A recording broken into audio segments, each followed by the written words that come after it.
The billing for my presentation tonight was that I was going to talk about grace, and I am going to talk about grace. First of all, though, to be advised, I am going to ask you to think outside the box. I'm not going to ask you to believe anything that I tell you, certainly not everything that I tell you. I'm going to ask you to treat me like a Bible commentary, one that's perhaps leather-bound, an expensive version of a Bible commentary, but like a Bible commentary. Because for very many years, we would unhesitatingly recommend Bible commentaries to the membership of the church because they could go to this commentary and find information about when the books were written and all sorts of nice things about the Bible. Unfortunately, as time has gone on, I have found myself in the rather strange position of sometimes that people would be quite free to recommend Expositor's Bible Commentary, for example, but would tell people, you better be careful of Ron Dart's tapes. So, as I say, just treat me like a Bible commentary. Give me a respectful hearing. Think about what I have to say. Pray about what I have to say. And then make up your own mind. Now, I think that's a fair deal for anybody, anytime, anywhere. Not being the head of a church, I have no orthodoxy to maintain, which gives me the latitude of saying things that other people might not say, of exploring ideas that other people might not explore, of maybe making you face ideas that you might prefer not to face from time to time. But again, we never grow until we get outside our comfort zone. Unless somebody makes us uncomfortable somehow, somewhere about something, we will never grow. And so one of my jobs is to make you think, which all by itself is an uncomfortable activity for many people. But that's what I want to do. Now, what is strange about this, having heard what I've told you, and as far out as it sounds, for 20 years now, I have been really in a, what shall we say, a rather considerable amount of freedom in the things that I have had the freedom to speak and to say in the church, because of the fact that the church organization I was with for about 17 years of that was really a very liberal organization in the sense that it would allow a speaker a great deal of latitude, especially if the speaker were me. In all those years, I never had a boss come up to me and say, what do you think you're doing, saying something like that. So I enjoyed enormous freedom. And for the last 2 years, since November of 95, I have enjoyed complete freedom. I mean, not that I feel that different between then and now, but I do have considerably more freedom to say what's on my mind now than I did then. And as I look back on this, what is remarkable about it is I have changed so little that I find almost no disagreement with doctrinal statements that are issued by the major churches of God that are out there today. I actually went up on the website and looked it over and said, here's what they believe, and found that in almost every case, I found complete agreement. I thought I might have been able to write it better, but, who's quibbling? They didn't ask me about that. There is an area that I think that some of the old heads really need to address. It's really not central to anybody's life right now, but that's another matter for another time and not the subject of what I came here to talk about on this occasion. But I have come to the conclusion that even though my doctrinal position has not changed to speak of in 20 years, that I have been separated from our parent organization, as we sometimes call it, I have come to the conclusion that a person can have a good set of doctrines and our ways still not please God. Give some thought to that. You can have your doctrines all lined out, have them straight as a die, and your ways still not be pleasing to God. Now, I began to think about grace late last summer, and I couldn't tell you for the life of me what prompted the thoughts. It might have been a question I got. It might have been a series of letters. Sometimes these things come when God gets ready for them to come, is about all I can say about it. But the thing came to be very much on my mind. And I began to realize that grace is not so much a matter of doctrine as it is a matter of character. And by character, I'm not, first of all, talking about our character. I'm talking about God's character. The word grace has been so bandied about by theologians, religions, churches, and what have you, that it has become almost meaningless for theological discourse. Somebody will say grace. Well, grace means the unmerited favor and the unmerited favor of God. Okay, fine. What does that mean? And we're wandering around in fogs of words and definitions and trying to explain our constructs to one another and not really going anywhere. I have come to find the word has been co-opted from us to where we can't talk about it very well. But somehow I came to a realization that perhaps the best way to explain this to people is to say to them that what grace means is that God is gracious. Now, gracious is a word that has not really lost its meaning. And we understand what we mean when we say that a person is a gracious person. You know what a gracious host is, or a gracious hostess. There's someone that takes care of their guests, right? Meet you at the door. They do the things that hosts and hostesses are supposed to do. They want you to be comfortable. They give you a drink when you look like you're thirsty. If it's in the old world, they would wash your feet, and so on it goes. Gracious people behave toward other people in a certain way. And as I thought over some of the questions and some of the problems that we sometimes struggle with in churches with doctrinal positions on this, that, and the other thing, some things began to come to mind. For example, the time when Jesus and his disciples were walking through a grain field and grabbing handfuls of corn, rubbing them together, rubbing them between their hands and popping it in their mouth as they went. And the Pharisees said, "What are you doing? Why are you breaking the Sabbath day?" And of course, the argument about the Sabbath day is in itself an interesting argument, and friends of the Sabbath have beaten that one over the head so many times that I'm almost reluctant to chase that rabbit. But when I think about what happens here, as Jesus is challenged on this point, he looks at the people around him. I can almost visualize him looking at them with a mixed astonishment and disgust at the attitude that they had on this thing, and saying, "Look, haven't you heard how that David and his men ate the showbread, which it was not lawful for them to eat?" And the men must have looked at him and wondered, what in the world is he getting at here? I don't understand this. But Jesus made the statement here which is really profound. He did not say that it was okay for David and his men to eat that bread. He said specifically, it was not lawful for them to eat that bread. You go back and read the account, it's one of the most classic cases you'll ever read of people rationalizing their way around the law of God. It's classic. Well, the bread's has already been replaced by other bread, and the young men are, as it were, holy because they haven't kept themselves from women, and a lot of as it were's in this explanation. And they decided maybe it would be all right if we go ahead and eat the showbread on this occasion, and they did so. And the priests seemed to think it was all right, and David seemed to think it was all right. You don't see any repentance. You don't see anybody being sorry for it, any apologies for it, any punishment for it. And you come all the way down to Jesus in the New Testament, and what does Jesus do? He justifies it. Gives David a clean bill on it. How can he do that? Because it was not lawful. Well, I would think, reading this and facing these questions, that we ought to begin to think that maybe we have asked the wrong questions. And maybe we have approached this question from the wrong angle. How was it possible for Jesus to give David a free ride on this question? He did not change the law. It was unlawful the day before David ate it. It was unlawful the day after David ate it. Nothing in the law changed. Well, did Jesus have to die for it? That's an interesting question all by itself. I'll pass on that one for right now. But the point simply is this. He let it go because God is gracious. God is not a nitpicker. And if these men show up at the temple and they are hungry and the circumstances are this way, and they decide that they, in their judgment, can make a variance in the law on this one occasion, an exception, then God says, shrugs his shoulders and says, okay, it's no big deal.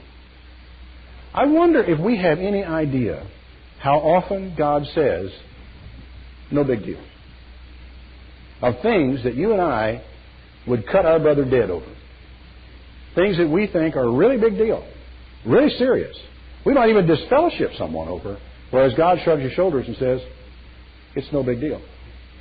I really think sometimes we get so deeply into our culture, our own culture, and our own way of looking at things, and we have seen them the same way for so long that we are unable to get busted out of that rut and step back and look at something that God really did do and just take it as it is. We are so prone to want to explain God, to justify God, to find a way of acting as God's lawyer, as it were, for somebody who's condemning God for something. Look, just take what he did it. He's God. He can do what he wants to do. He wants to destroy Sodom and Gomorrah, just get out of the way. You know, He is God and can do what He wants to do. And Jesus went on in that same statement to say, haven't you heard how that the priests profane the Sabbath in the temple every Sabbath day and are blameless? Now, what have we got going here? I asked someone the question not long ago on the internet. I said, is it possible for one of God's laws to come into conflict with another one of God's laws?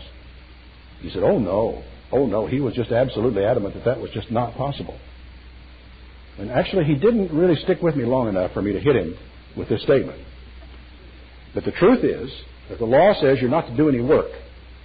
And the law says to the priest, on the Sabbath day, you will offer these animals under this circumstance. You'll kill them, you'll shed their blood, you'll lift them up, drag these weights around, put them up on the altar. Now, here's my next question. The one I had for him, if he'd ever come back to me, and he didn't have the nerve, was, is it not true then that when there is a conflict between two of God's laws, that the greater law is the one that prevails and the lesser law is the one that must step aside? Logic? Perfectly logical. Then please explain to me how the great Sabbath day has to step aside for the ceremonial law. I'm not even going to answer the question for you. What I am telling it to you for is to just simply to say you have got to think down channels that you have not thought down before. You've got to take pay some attention to the things that you're reading, and you've got to let them say what they say, and stop apologizing for God, and stop spinning them according to some church's doctrinal tenets and what have you. Doctrine is wonderful. Doctrine's fine. I believe in doctrine. I hold a set of doctrines, but doctrines aren't a life. And you can hold a pure set of doctrines, and God not be pleased with your ways. Very real possibility that could be so. Now, I gave a sermon on that, which some of you may have heard last year at the Feast of Tabernacles, in which I talked about these examples at great length in the grace of God, and a lot of people found it a very encouraging sermon. But as time goes on, you will come into conflict with some problems. And you will find yourself with the problem with reconciling things that don't seem reconcilable. You will find a God who is so gracious and so considerate that whenever He puts this man and the woman in the garden all alone, stark naked, and says, be fruitful and multiply, that He goes away and leaves them alone and does not watch. You know, it was striking to me through this time, and I think one of the reasons this began to hit me was because of a series of radio programs I was doing that made me think about some of these aspects of the book of Genesis in a way that I had not thought about them before. I think those programs are just now, the What is God Doing programs are just now beginning to come on the air. And as I was thinking about this, and at no time in my entire life had I ever had the overwhelming feeling of God as a person as I did in these incidents in His interaction with Adam and Eve in the Garden of Eden.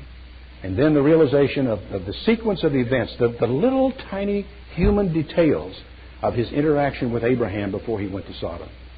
And the realization that here is a person who is in a place, who isn't everywhere all the time and all-knowing. He can be all-knowing and He knows whatever He wants to know, but He chooses not to know and He chooses not to see certain things, which is reasonable if you think about who God is and what we know about Him, and if you can simply step away from all the preconceived theological construct like, well, God is omniscient and God is omnipresent and He's all-seeing, all-knowing, and so forth and so on. All these are very handy words, but they do not necessarily describe God. And you don't find them in the Bible. Anyway, as you read these things and as you think about them, sooner or later you will come into some problems, though.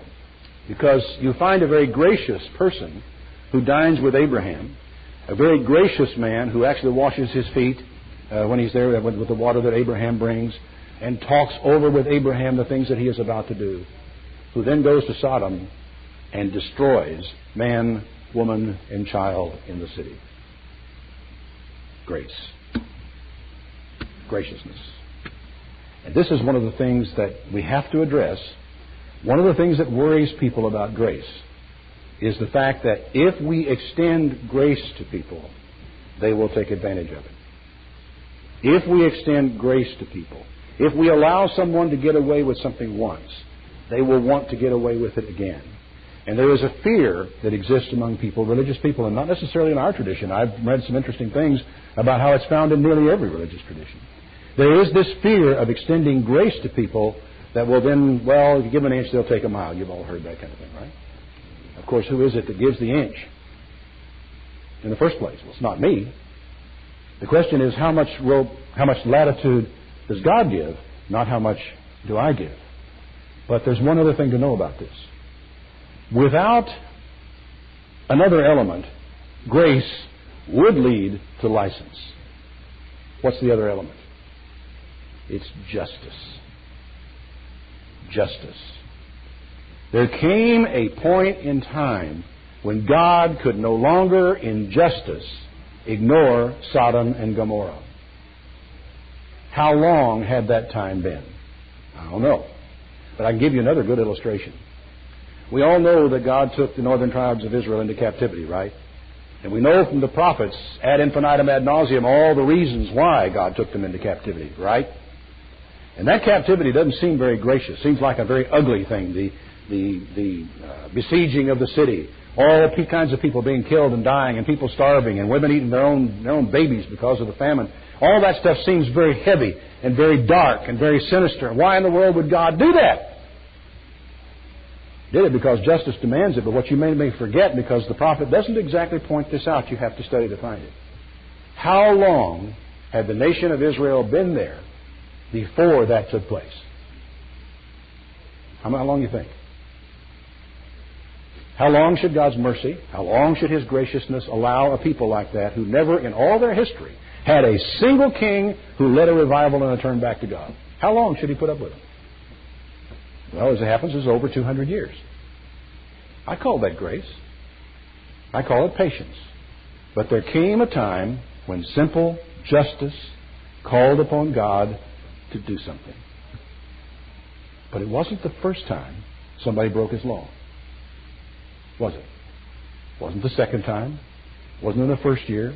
It wasn't the year that Jeroboam changed the feast from the 15th day of the 7th month to the 15th day of the 8th month. It wasn't that year. It wasn't with the king that followed, who maybe changed a few things, but he never did make that change. He left those holy days there all through the year. And it keeps being mentioned all the way through the history of Israel for 220 years. Well, he did not depart from the sins of Jeroboam the son of Nebat, who did sin and who caused all Israel to sin. And what did he do? He moved the center of worship from Jerusalem, and he changed the holy days, the dates thereof. And those 10 northern tribes never had a revival. You can read the story of the 7 tribes. Every once in a while, you'll have a king who drags them back to God again. Someone who will find out something, tear his clothes, declare a fast, and proclaim the feasts of God, and make sure that people start obeying God again. But never in the north. Not one time did it ever happen up there. I think one of the problems that we have is that our fear of God is taught by the precepts of men. And we really do not have an awareness of the mercy, the grace, and then finally the justice of God. It's almost as though we think that God is up there counting grams of fat that get into our diet. It's almost as though if somehow or other you got slipped some ham in your beans, or you even knew the ham was in the beans and ate the beans and shoved the ham aside and didn't worry about it, that God takes note of that. And you get demerits as a result of it. Well, God knows every hair of your head, I suppose, and never not a sparrow falls to the ground that He doesn't know it. But I honestly really don't think God cares whether there's pork in your beans tonight or not. He took care of that a long time ago. The only reason He said anything to you about these things is because it's going to hurt you if you do it, not because it's going to hurt Him. And I'll talk a little bit more about that aspect of the law of God tomorrow. But there's another little thing I want to toss in here before I go on. Would you say that the death of Jesus was a response brought on by the grace of God? We know that we're saved by grace. I don't think so. I think it was God's justice that required the death of Jesus. His grace could have written it off. You know, this troubled me all through my teenage years. I was a Baptist back in those days. And it troubled me. I thought, why did Jesus have to die? Why couldn't I go to God and say, I'm sorry? And God just write it off. He's a big God. And the truth is, He couldn't He? It's not at all impossible that God should write it off. You say, okay, forget it. It's not important. I'll make you all right with me. He is sovereign. He can do whatever He wants to do. Why did Jesus then have to die? Because He is a God of justice. And if there is no price to be paid, if there is nothing, if He's got to somehow tell us that our sins have consequences, there is a cost. We think in terms of the penalty that God exacts upon us. I want you to think a little bit differently about that tonight. When you commit a sin, one of three things can happen, at least three. One is consequences. That means that's what happens to you from nature. That if you do this, nature is going to get you. The second thing that can happen is chastisement. Chastisement's what happens when God decides you've gone far enough down that line and I need you to turn around. I want to try to do something to turn you around. And the third thing that can happen is punishment. Now, punishment is serious business. Punishment's what happened to Sodom. Punishment is when things get so far down the line that God's objective is no longer turning you around. It's putting an end to this thing in the name of justice. Most of the bad stuff that happens to us in our life is simply consequences. God does not really need to lift a finger. Excuse me. I could tell it was going to be a dry tonight, so I asked for that. Wisely, as it turns out. Now, the reason I've gone through some of this to try to make some of these points is to tell you, ask you the question: how do you know when you are being chastised by God? How can you tell? Something bad happens to you. Now, is that God's chastisement, or is it bad luck? Just happened. Wrong place, wrong time. Did God do this to me, or did my boss do it to me? They're not the same, How can you tell the difference between the two? Well, I have a word of advice to you. And my word of advice is this: treat all adversity as though it were chastisement. All of it. Which means you think it over, you pray about it, you analyze the adversity for the lessons that you need to learn, you amend your ways and your doing wherever you need to amend them, and then you get on with your life. Because you see, that's all that's involved with chastisement. That's all God wants of you when He chastises you. He wants you to think it over. He wants you to pray about it. He wants you to analyze it for the lessons you need to learn. He wants you to amend your ways and your doings.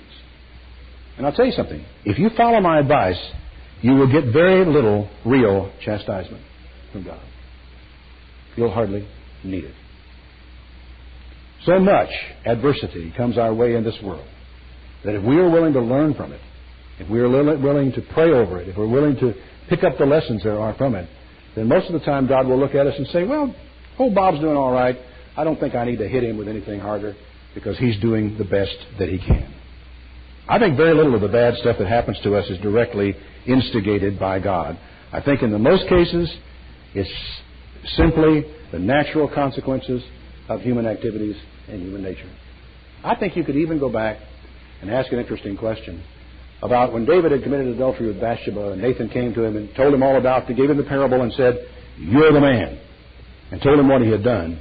And David said, "I have sinned." I mean, there was no equivocation. David said, "The jig is up," and gave in. And God said, "God has put away your sin, but the child that is born will die." Question: did God kill that child? Or did God refuse to heal that child of something that was going to kill it anyway? How would you know? I don't think there is any way to know.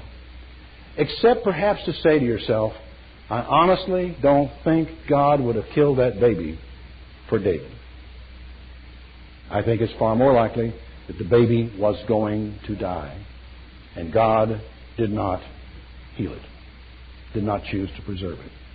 I think it would have been very bad for David and bad for Israel if he could have. Now, I'm not giving you this as a doctrine. I'm just tonight telling you what I think about some of these things for you to think about them and go on down the road. I feel the reason why I think we need to take a look at grace in a new way, in a new light in the church, is because we have a mindset that tends to create God in our own image. we tend to think about God like we are, as though He responds to things like we do. And it is not natural in human beings to be gracious, is it?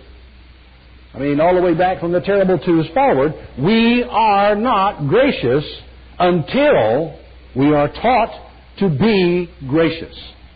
The lucky ones among us are taught this by our mothers and by our dads, and that's very much to their credit and to our benefit over time. But graciousness is fundamental with God, and I believe that one of the things that I was driving at in my sermon last year,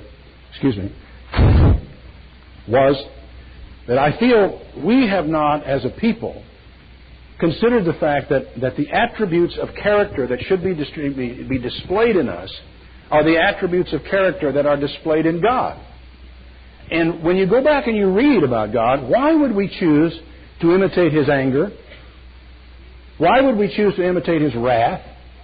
Why would we decide, well, God decided He was going to just nuke these people, and that's the way I feel about it, I ought to nuke them, instead of really thinking for a while and realizing that God, when He finally did act, it was at the end of a long period of forbearance. Why is it that as Christian people, we have not been able to find it in ourselves to be gracious with one another, with our neighbors, with our fellow workmen, and people who are around us, in the mold, in the model, and following the example of our Father and of His Son, our elder brother, Jesus Christ? This, to me, is where grace is no longer a matter of a doctrine. It is a matter of character. A character which I feel among all churches everywhere has been inadequately developed. That we ourselves, we do not treat one another as we should. We are not gracious with one another. We are not patient with one another. We are not merciful with one another. We do not display to one another the attributes that we want God to display with us. And here we are back to the golden rule, to treat other people as we would have other people treat us.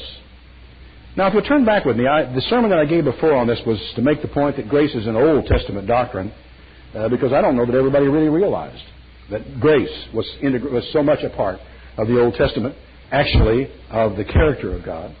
But tonight I want us to go to the New Testament, to Romans the 14th chapter, to a classic, an absolute classic example of grace among God's people. And it's one that every once in a while I find myself shaking my head and wondering how some of us have lost our grip on this passage of Scripture, what it says, what it means, and the burdens that it lays upon us in our dealings with one another. Him that is weak in the faith, Romans 14, verse 1, receive you, but not to doubtful disputations.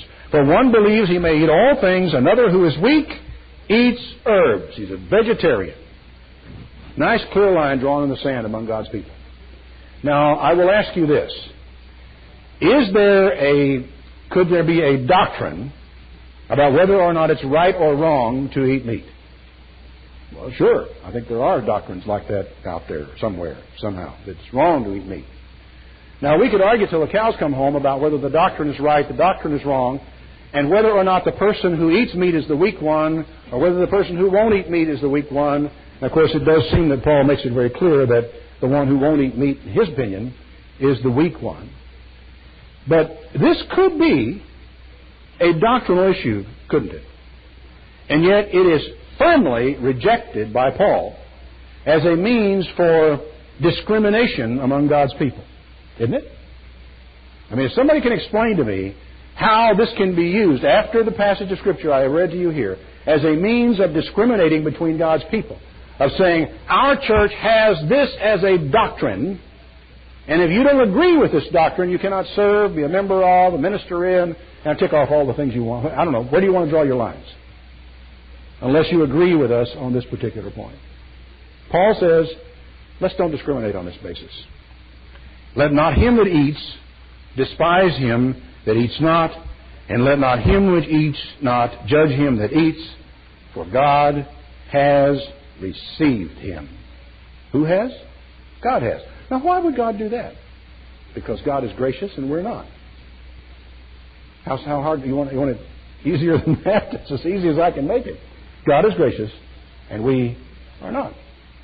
Now, that's the way things are supposed to be in the church of God among Christian people. is that we can sit side by side in church. We don't all see things the same way. But we are in Christ, and He is us, and Christ has received us, and since He's received us, then we jolly well ought to receive one another. Unless we want to learn a few more lessons the hard way, which it seems like we are given to wanting to do. I think this is a fascinating passage of Scripture, and I keep bringing it up and keep bringing it up with people because I do not understand why we make the issues we do and why we have the fights we do and why we have the arguments we do. I don't know. There are people who attend church here and yon, I'm sure, who really honestly don't believe that it's wrong to eat unclean meats. To follow the dietary laws of Leviticus 11. And there are other people who really believe that it would be very, very wrong to eat any of those meats and that they should not do so under any circumstances. Are we able to sit side by side in church? Are we able to make the consideration for one another that we can consider ourselves brothers although we do not agree on something like this? Because there is one side of it that is true and one side that is not true. And we should be able to prove that. And having proved it, we should be able to exclude from ourselves, right, the people who are wrong? No, sorry. God says don't do that. Don't exclude one another over this kind of issue. It's not worth dividing God's people over. Now, a lot of people think I'm a Bolshevik in this regard. You'll just have to take me as I am, because like I said, I'm not in charge of a church anywhere, and what I say you can take or you can leave. But I just feel that we have come down to the place to where we have discriminated between one another for far too long. And it should stop. And we should learn to get along with the things that we can. Now, there are some things that will pose problems for us. For example, if you got somebody who believes in a different calendar, things are going to become very difficult because all of us are going to be here on a Sunday for Pentecost. He's not going to show up till tomorrow. And the day after Pentecost, well, then he's going to have his problems in that area. What should we do then? Disfellowshipping? When you think about it, it's silly, isn't it? Why in the world should you disfellowship a guy who is confused about what day Pentecost is on? Just put up with him. That's all you have to do. Just put up with him. If he's being a royal pain in the neck to other church members, well, take the time and sit down with everybody, open up the Bibles and go through the Bibles and explain the thing. And also at the same time remind everybody of Romans 14. I just wish we could, all of us, come to understand that doctrine is a marvelous thing, but that what it primarily serves to do is to divide God's people. Separate them up into little boxes, little groups. And the analogy I draw is this. Let's imagine that we could put together a list of 3 doctrines, and we could get 1,000 people together, and all 1,000 of us really agreed on these 3 fundamental doctrines. We keep the Sabbath, we keep the holy days, and you fill in the blank on the third one to suit yourself. Okay? Now, let's add a 4th doctrine. Now, mind you, we're talking about what's required for fellowship, service, being involved with, whatever it is you want to say, in this church. How many people are we going to lose? One more doctrine, a 4th one. 10%? 20%? What about if we add a 5th one? Another 10%? We add a 6th one. When are we going to sit down for a minute and say, wait a minute, who are we to be making this kind of a decision? Who are we to be making that kind of a division among people? Why can't we let people be persuaded in their own heart and in their own mind?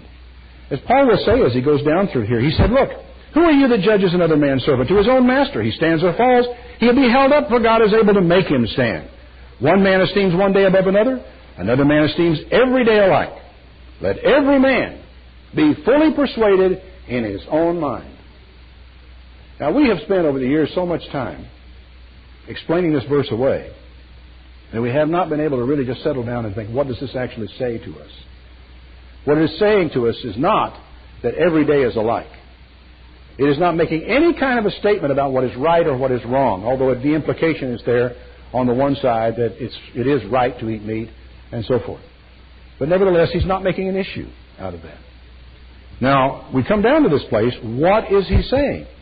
He is saying that every person should be fully persuaded in his own mind of what is right. Because each of us has got to live with the results. I had a really interesting call from a gentleman this last week who faced a very difficult question relative to Sabbath observance. It was a profession where, in actual fact, somebody has got to work at it. We're going to take advantage of some of what the man does, And if we're going to take advantage of what the man does, then you would think somebody's got to be working, or else we can't do that. I'm not telling you any more about it because I don't want to betray the man's confidence.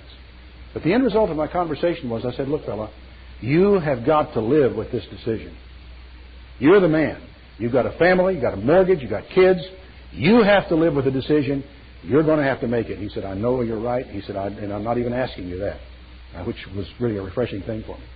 He just wanted a little more information, a little more background of history in the church and so forth, which I felt free to give him. But my point was this. You have to be fully persuaded in your own mind. If you do this because I think it's right, here we go.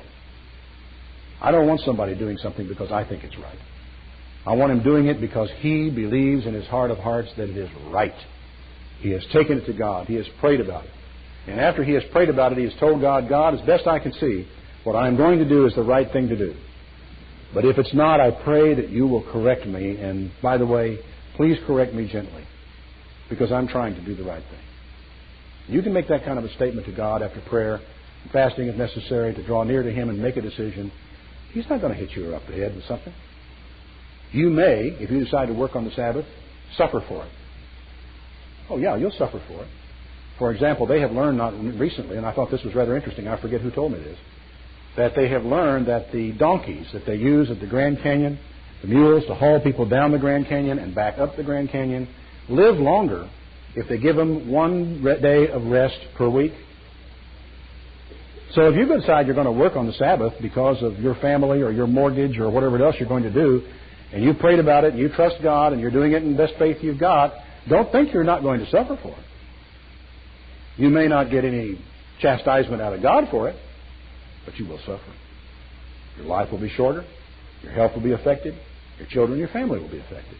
But that's because the Sabbath is the law. Talk about that more tomorrow. But he goes on, and of course a great deal of what he has to say in this chapter has to do with not judging one another, with being willing to accept one another, being willing to put up with the little foibles that we have. Some of us are really a little strange, aren't we? And I don't want to, not to put us down, but I think you will find that no matter what church you go to, anywhere, be it Baptist, Methodist, Presbyterian, Catholic, there are people there who are a little strange. There's a reason, I think, for that.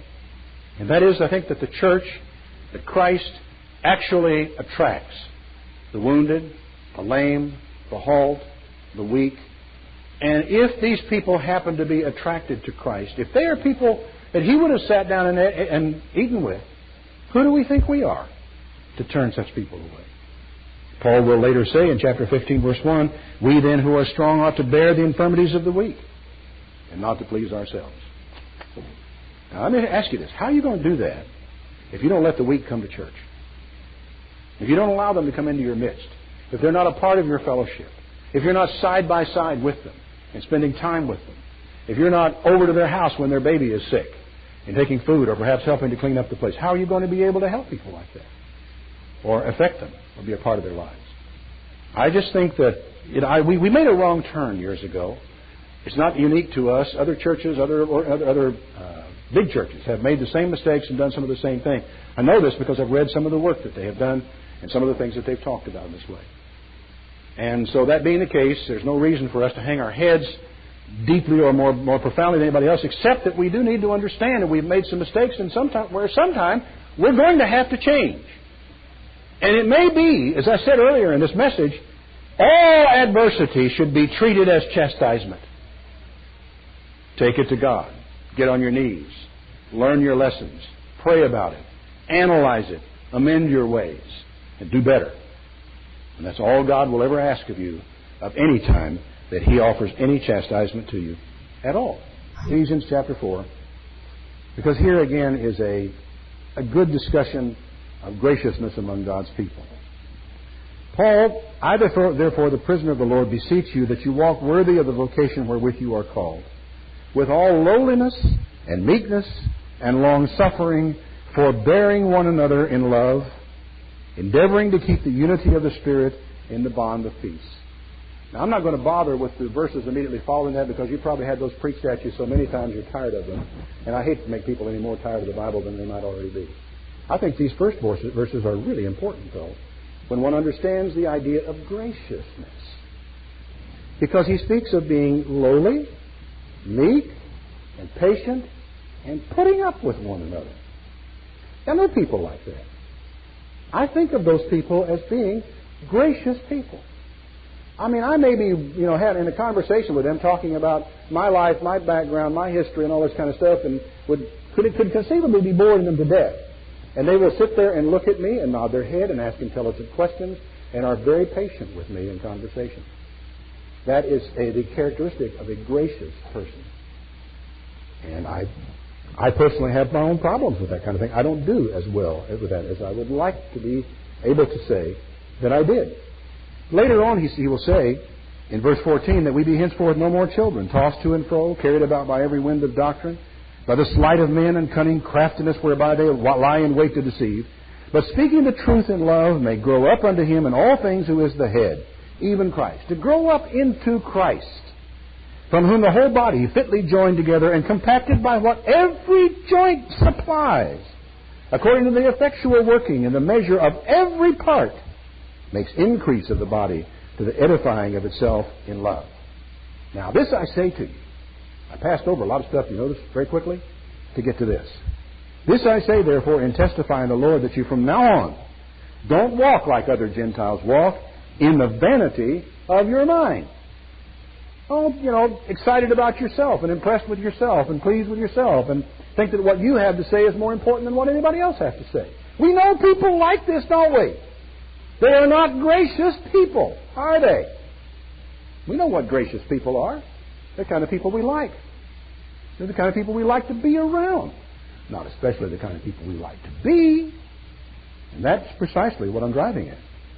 Having the understanding darkened, alienated from the life of God through the ignorance that is in them because of the blindness of their heart. Now, he beats up on all those people, but then he says in verse 25 what we should do. Actually, verse 24. Verse 23. That you be renewed in the spirit of your mind, and that you put on the new man which after God is created in righteousness and true holiness. Wherefore, putting away lying, speak every man the truth with his neighbor, for we are members one of another. Stop lying. Tell the truth. Now, that can be real painful. And a gracious person will learn how to tell the truth. But the gracious person does not lie. Be angry, if you must, but don't sin. And don't let the sun go down on your life, on your wrath. Gracious people can get angry, but they know what to do with their anger, and they will not bear a grudge. Don't give place to the devil. Let him that stole steal no more, but rather let him labor, working with his hands that which is good, so that he may have to give. Don't just work so you'll have, but work so you'll have to give to him that needs. Let no corrupt communication proceed out of your mouth. I don't know. You know what? There are a lot of kinds of corrupt communication. There's scatological language, there's profanity, there's lies, there's deceit, there's rumors, there's gossip, and evil things about other people. And I just have to say, gracious people, don't do that. Grieve not the Spirit of God, whereby you are sealed unto the day of redemption. Let all bitterness and wrath and anger and clamor and evil speaking be put away from you with all malice. And be you kind to one another. Right here is an element of grace, a statement of grace, and of the desire for grace to be in us and upon us, and for us to behave ourselves as gracious people. Here it is. Be kind to one another, tender-hearted, forgiving one another, even as God for Christ's sake has forgiven you. I think that's just marvelous. Now, there's an interesting thing that you're going to find if you do a study on grace in the Bible. You're going to find that in the three synoptic Gospels, the word grace is found only once. Does that strike you as odd? You'll find more grace in the Old Testament than you will in the synoptic Gospels. Luke mentions it once in chapter 2, verse 40, and Matthew and Mark never mention the word. I said they never mentioned the word. It would be wrong, however, to think that they never mentioned grace. The reason it would be wrong is because those books are entirely about Jesus Christ, whose life was an example of grace. You ever thought about it? Now think about this man. He is sitting here in front of a group of people, talking, teaching. A big noise rattles up in the back, and they come rolling in here, and they shove a poor woman down in the midst of it and say, Master, this woman was taken in adultery in the very act. Now, Moses in the law says that such should be stoned. What do you say? Now, we have graciousness personified in Jesus. And Jesus said, let him who is without sin among you first cast a stone at him. Choice of words is very important. He did not accuse anybody of anything, didn't point any fingers, didn't say, who do you think you are? He just said, whoever has no sin, I want you to be the first person to throw a stone. You all know the story. That crowd melted away, one man at a time. One ancient source says they went away, beginning with the eldest, even to the last, and that sort of figures with human nature. The oldest guy would have been the quickest to see that little lesson. When they were all gone, Jesus looked up and said, Woman, what's happened? Where's everybody gone? Where are your accusers? Has nobody accused you? And she said, No man, Lord. And he said, Neither do I condemn you. Go and sin no more. That's grace. You don't have to use the word, do you? You don't have to do any sort of explaining of that at all. Of course, in a sense, I think that particular example may very well have been in John, not in one of the synoptic gospels, but nevertheless, there's those other examples that you can find there as well. One of those that I thought was of peculiar significance, and it's one of those passages of Scripture that have always puzzled me just a little bit. And I'm going to give you this example, and then I'm going to close.